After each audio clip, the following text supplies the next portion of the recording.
வணக்கம்.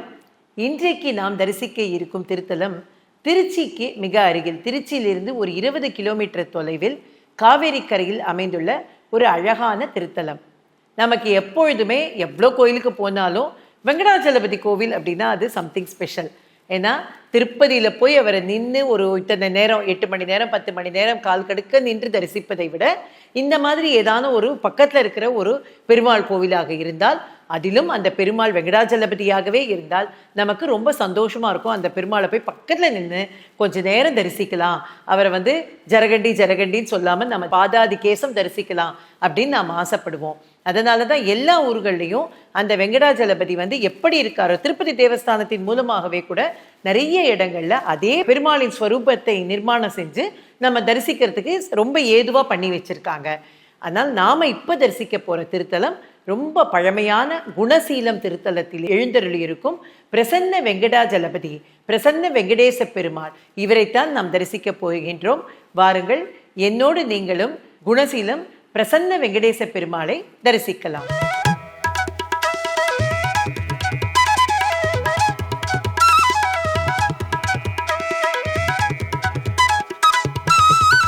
போத்தீஸ் ஸ்வர்ணமஹால் வழங்கும் கல்யாணமாலை சிறப்பு பிரார்த்தனை திருத்தலங்கள். Powered by Pariware, always in fashion. Pothys Silks, ஆலயம் of silks. Aroma, the range of premium food products. ஸ்ரீயப்பதியான Vaikunta Vasudevan Gunaseela மகரிஷியினுடைய தபத்திற்காக Sri Prasanna வெங்கடேசனாக காட்சியளித்த திருத்தலம் குணசீலம். கிருதயுகத்திலே குணசீல மகரிஷியானவர் திருவேங்கடமுடையானை சென்று தரிசித்து அவரை தன்னுடைய ஆசிரமமான இந்த குணசீல க்ஷேத்திரத்துக்கு எழுந்தருள வேண்டினார். ஆனால் திருவேங்கடமுடையானோ தாம் இந்த கல்பம் முடியும் வரையில் திருமலையில் இருந்து அனுகிரகம் செய்ய உள்ளதால் நீர் உமது ஆசிரமம் என்று வைகுண்ட வாசுதேவனை குறித்து பிரார்த்தித்தால், என்னுடைய சுரூபமாக வைகுண்ட வாசுதேவனே உனக்கு விக்கிரக சுரூபமாய் அவதாரம் செய்வார் என்று திருவேங்கடமுடையான் திருவாய் மலர்ந்தறினால், அதன்படி குணசீல மகரிஷியானவர் காவிரி கரையிலே அமைந்துள்ள தம்முடைய ஆசிரமத்துக்கு கோடை காலத்திலே பஞ்சாக்னி முக்தியிலும், குளிர்காலத்திலே ஈர வஸ்திரத்துடனும், மழை காலத்திலே நீரிலும் நின்று கொண்டு கடும் தவம் புரிந்தார். இதனை கண்ட தேவர்கள் எல்லாரும் பயந்து நடுங்கினார்கள். பிரம்மாவிடம் சென்று முறையிட அந்த குணசீல மகரிஷியானவர் வைகுண்ட வாசுதேவனை இங்கே விக்கிரக சுரூபமாய் பிரதிஷ்டை செய்வதற்காகவே இங்கே தவம் இருக்கின்றார் என்று கூற தேவர்கள் குணசீல மகரிஷியை ஆசீர்வதித்து சென்றனர்.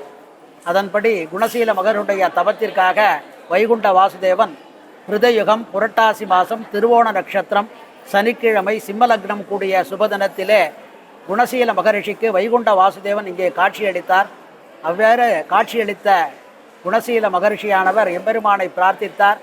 தாங்கள் இந்த கல்பம் முடியும் வரையில் இந்த க்ஷேத்திரத்திலே விக்கிரக சுரூபமாய் இருந்து தங்களை அண்டி வரும் பக்தர்களுக்கு வேண்டக்கூடிய வரங்களை எல்லாம், நோய்களை எல்லாம் போக்கி அருள் புரிய வேண்டும் என்று பிரார்த்தித்தார்.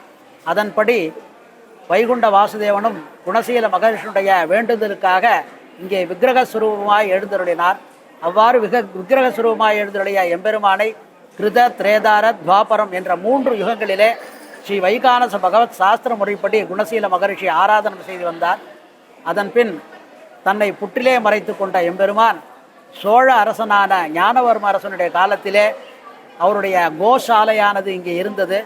அந்த கோசாலையிலிருந்து பக்தர்கள் அந்த பாலை கொண்டு அரண்மனைக்கு கொடுக்கும் பொழுது பாலுடைய அளவு குறைபட இந்த தவத்திற்காக நான் இங்கே எழுந்தருளிக்கின்றேன், ஆகவே இந்த புற்றை பால் கொண்டு குறைக்க வேண்டும் என்று எம்பெருமான் ஆக்ஞாபிக்க, அதன்படி ஞானவர்ம அரசனும் 1000 குடங்கள் பால் கொண்டு புற்றை கரைத்து இங்கே எம்பெருமானுக்கு ஆலய நிர்மாணம் செய்தான். இந்த கோவிலினுடைய சிறப்பு என்ன? இந்த கோவிலினுடைய வெங்கடேச பெருமாள் நம்ம திருப்பதி வெங்கடாச்சலபதிக்கு இணையானவர். நாம் வெங்கடாச்சலபதிக்கு அங்கே வேண்டிட்டு திருப்பதிக்கு போய் ஏதோ செய்ய முடியல அப்படின்னா அதை நாம் இங்கே செஞ்சாலும் அவர் அங்கே ஏற்றுப்புறான். அந்த மாதிரி அந்த பவர் அங்கேயும் இருக்குது அப்படிங்கிறது தான் அதற்கான மிகப்பெரிய ஒரு விஷயமா அங்கே சொல்கிறாங்க.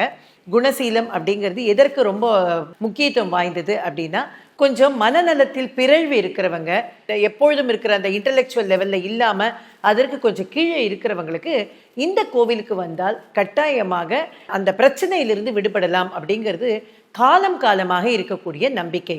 அதனால தான் இந்த கோயிலுக்கு போனீங்கன்னா பக்கத்தில் உள்ள எல்லா மாநிலத்திலேருந்தும், பக்கத்தில் என்னங்க, இந்தியாவில் இருக்கிற எல்லா ஊர்கள்லேருந்தும் இந்த கோவிலுக்கு அந்த பிரச்சனை உள்ள குழந்தைகளாக இருந்தால் அந்த குழந்தைங்களை தூக்கிண்டு அந்த பெத்தவங்க அவ்வளோ பக்தி ஸ்ரத்தையோடு வந்து இங்கே வந்து அதற்கான பிரார்த்தனையை செய்கிறாங்க.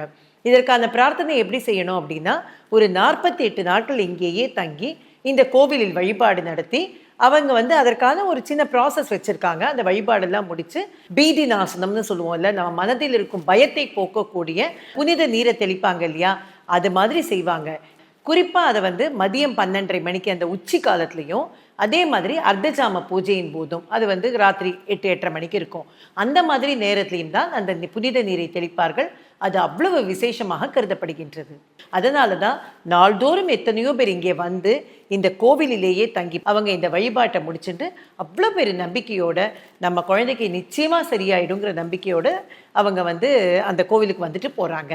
இந்த கோவில் ஒரு அபிமான திருத்தலமாக இருப்பதனால் எல்லாவித பிரார்த்தனைக்குமான திருத்தலம். மனநலத்துக்காக மாத்திரம் அல்லாமல் நாம செய்யக்கூடிய எல்லா விதமான பிரார்த்தனைக்கும், அது குழந்தை பேராக இருக்கட்டும், திருமண தடை நீங்கணுங்கிறதா இருக்கட்டும், வேலை கிடைக்கணுங்கிறதா இருக்கட்டும், இல்லை நம்முடைய மனசு நிம்மதியாக இருக்கணுங்கிறதா இருக்கட்டும், எல்லாத்துக்குமான ஒரு பிரார்த்தனை திருத்தலம் தான் இந்த குணசீலம் பிரசன்ன வெங்கடேச பெருமாள் திருத்தலம்.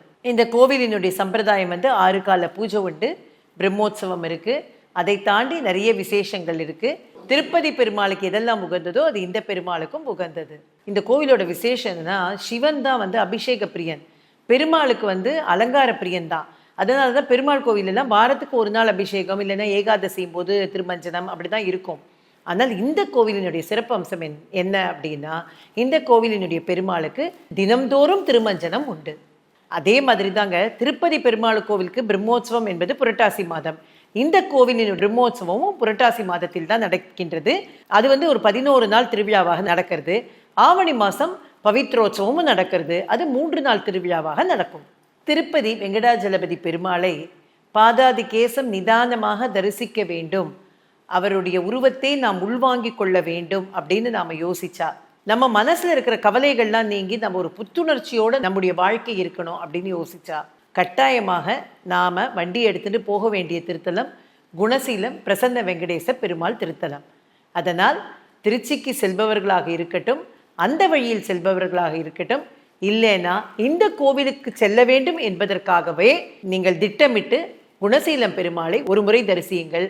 உங்கள் வாழ்க்கையில ஒரு நிச்சயமான ஒரு மாற்றத்தை காண முடியும். உங்களை அடுத்த பகுதியில் சந்திக்கின்றேன். நன்றி, வணக்கம். போத்தீஸ் ஸ்வர்ணமஹால் வழங்கும் கல்யாண மாலை சிறப்பு பிரார்த்தனை திருத்தலங்கள்.